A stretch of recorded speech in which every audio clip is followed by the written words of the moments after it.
긴급 체포된 택시 기사입니다. 자, 백 기자, 이게 택시 기사가 말이죠. 손님을 태우고 가던 중에 뭔가 쿵 하면서 시작된 사건 아닌가요? 맞습니다. 사고 자체는 지난 6월 4일 새벽 경남 창원의 한 사거리에서 일어났는데요. 손님을 태우고 가던 택시기사가 교차로를 지나다 차량 왼쪽 범퍼 쪽에 뭔가 쿵 하고 부딪히는 느낌을 약하게 받았다고 합니다. 곧바로 교차로를 빠져나와서 차를 세우고 내려 확인했는데 아무도 보이지 않아서 원래 가던 길을 갔다고 일단은 택시기사는 주장하고 있습니다. 자, 자정이 넘은 시간에 비까지 내리고 있었다는 그런 상황이었는데, 자, 그런데 말이죠. 이 다음 날 경찰서에서 기사님 출석 좀 하시오라는 전화를 받았다는 거 아닙니까? 네, 일단 지금 어디시냐 이렇게 출석해야 된다라고 하니까 그 기사 당연히 이제 경찰서로 이제 이 부분이 조금 저희들이 좀 지켜봐야 되는데 만약에 뭔가 약간이라도 마음에 캥긴다 그러죠. 마음에 어색한 점이 있으면 그때 다른 행동을 했을 건데 지금에 나와 있는 상황은 그냥 경찰서로 바로 그 가는 방향으로 갔대요. 가는데 다시 한번 전화가 와서 당장 차를 세워라.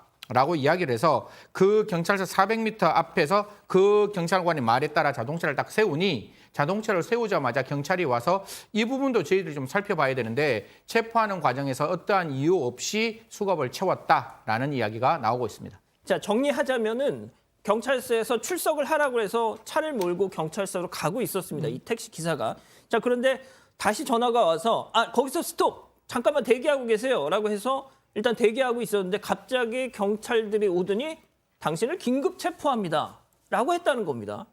자, 이 기사분 입장에서는 정말 황당했을 것 같은데 그 이유가 뭐였던 건가요? 그렇습니다. 이 기사분이 사실은 저 야간에 이제 운전을 할 때 무단 행동하는 50대를 쳐가지고 사망했는데 그 당시에 본인이 받은 다음에 그 피해자가 공중을 떴다가 뒤에 따라오던 제네시스를 끌려가서 사망했거든요.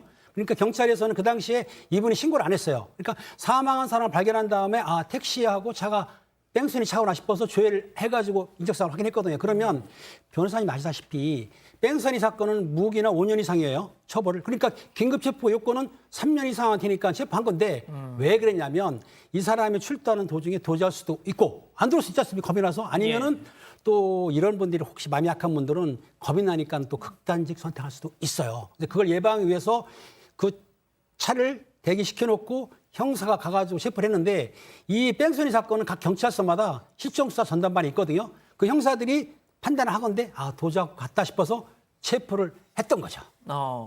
팀장님, 그럼 하나만 더 여쭤볼게요. 네. 이 상황이 되게 일상적으로 좀 있는 경우인가요? 아니 일상적은 아닌데 이게 가능한 거죠. 무슨 말이냐면 본인이 출석해서 조사받을 수도 있지만 그 경찰 수사관이 판단할 때 이 사람이 그 당시에도 뺑소니 했기 때문에 전화 받았지만 중간에 마음이 변할 것 같다. 그렇게 생각 들으면은 현장에서 체포할 수가 있거든요. 이거는 법적으로는 가능합니다. 그렇군요.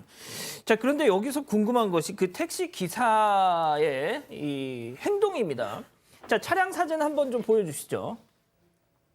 자, 저걸 보면은 왼쪽 범퍼 쪽에서 이제 충돌이 있었다라는 건데, 자, 지금 딱 육안으로 보기에도 이게 별로 그렇게 뭐 움푹 패였다거나, 그렇죠. 네. 사람이 한 바퀴 돌았다고 경찰에서는 이렇게 조사를 했다는데, 네. 그 정도면 몰랐을까요? 일단은 이런 특가법상의 도주치사죄가 어떻게 되냐면 과실로 교통사고를 낸 다음에 고의적으로 그것을 알면서 도망갔을 때, 뺑소니 했을 때 성립하는 범죄고 지금 말한 것처럼 형량이 상당히 높습니다. 예. 거의 살인죄에 가깝게 형량이 지금 구성이 되어 있는데 결국은 알고 도주를 해야 되는데 이 택시기사의 얘기에 따르면 39m 사고 소리를 듣고 39m 지난 이후에 현장에 가보지 않고 갔다라는 거거든요. 예. 그래서 만약 현장에 갔다 그러면 뭐 소지품이라든지 사람이 다친 현장을 봤을 건데 그것을 안 보고 갔기 때문에 도주한 게 아니냐라는 게 경찰의 의견이고요. 그렇지만 지금 봤던 것처럼 이 기사 입장에서는 사람도 못 봤고 파손 같은 흔적이 별로 보이지 않았기 때문에 자신 입장에서는 도망갈 의도가 전혀 없었다라고 얘기를 했습니다. 예. 법원에서도 마찬가지로 구속영장이 신청이 됐는데 이런 의견들이 받아들여졌는 것 같아요. 그러다 보니까 영장이 기각된 상황입니다. 그렇군요. 자, 그 동승했던 손님의 증언도 좀 중요할 것 같다는 생각이 드는데 물론 뭐 경찰이 다 확인을 했겠지만 말이죠. 자, 그런데 저는 말이죠. 이런 뭐 자정 넘어서 빗길 이런 교통사고, 충돌사고 같은 경우는 무단횡단, 결국 이 사건도 무단횡단 보행자를 치어서 벌어진 일인데, 물론 뭐 잘잘못은 뭐 법적으로 따져봐야겠습니다만, 진짜 무단횡단 좀 하지 않아 주셨으면 좋겠어요, 진짜. 예? 그 자정 넘은 시간에 비까지 내리는데 그거 어떻게 발견을 하겠습니까? 무단횡단을 하면. 응? 자, 뭐 그건 그렇다 치고 박 변호사님. 네. 택시 기사가 말이죠. 그렇죠. 지금 1인 시위를 1인 시위를 하고 있어요. 경찰서 앞에서. 왜냐? 내가 이 교통사고 조사 과정과 체포 과정이 너무 억울하다. 지금 나오는 것처럼. 그렇죠. 영장은 되지 않았는데 영장이 안 된 이유가 이런 것도 이유가 있겠지만 본인이 느끼기에는 내가 도주, 뺑소니의 의도가 있었냐 부분에서 차에 찌그러진 흔적도 없었고 피해자도 없었기 때문에 피해자를 확인할 수 없다. 첫 번째. 두 번째는 검거가 되는 과정에서 조사받으러 오라 해서 갔는데 지금 뭐 그렇게 할 수도 있다고 하지만 미란다 원칙도 얘기를 하지 않고 또 수가 경찰관이 경찰서에서 하지 않고 인근까지 나와서 갑자기 수갑을 채웠다. 조사받으러 왔는데 끌고 간 게 어디 있느냐 이 얘기를 하고 있습니다. 또 마찬가지로 구조를 하려고 하니까 사람이 딴 차가 치여서 끌고 가버렸거든요. 예. 그것을 확인할 수 있느냐라고 지금 의문을 제기하고 있는 상황입니다. 뭐 이 주장에 대해서 이제 팀장님 좀 어떻게 생각하세요? 그러니까 긴급 체포는 가능한 건데 지금 그 피해자 주장이 미란다 원칙을 고지 않았다고 말씀하셨지 않습니까? 예. 지금 형사들이 미란다 원칙을 고지하는 사람은 거의 없거든요. 요즘 의심이 가는 거고. 그리고 경찰에서는 뭐라고 했냐면 미란다 원칙을 고지했다고 그래가지고 사인을 잠시만. 미란다 원칙을 고지하는 경우가 없다고요?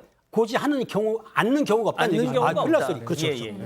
예. 거의 하는데 이분은 지금 안 들었다는 거 아닙니까? 단지 사인은 돼 있어요. 이 얘기 뭔 얘기냐면 피해자는 진술할 때 사인했다고 하는데 우리가 피의자 신문 조서를 받을 때는 미란다 원칙을 고지하지 않습니다.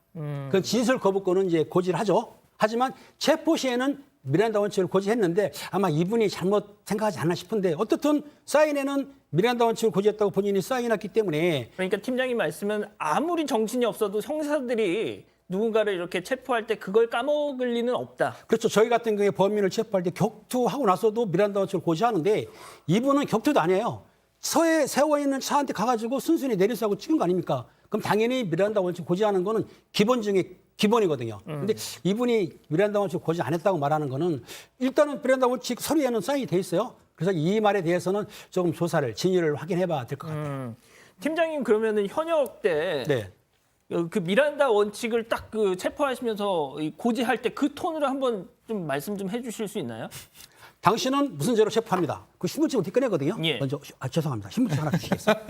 신분증. 또 신분증. 그냥 주세요. 그냥. 이렇게 꺼내는 안 해요. 지갑채에 제가 멋있게 보여드릴게요. 이걸 딱 보입니다.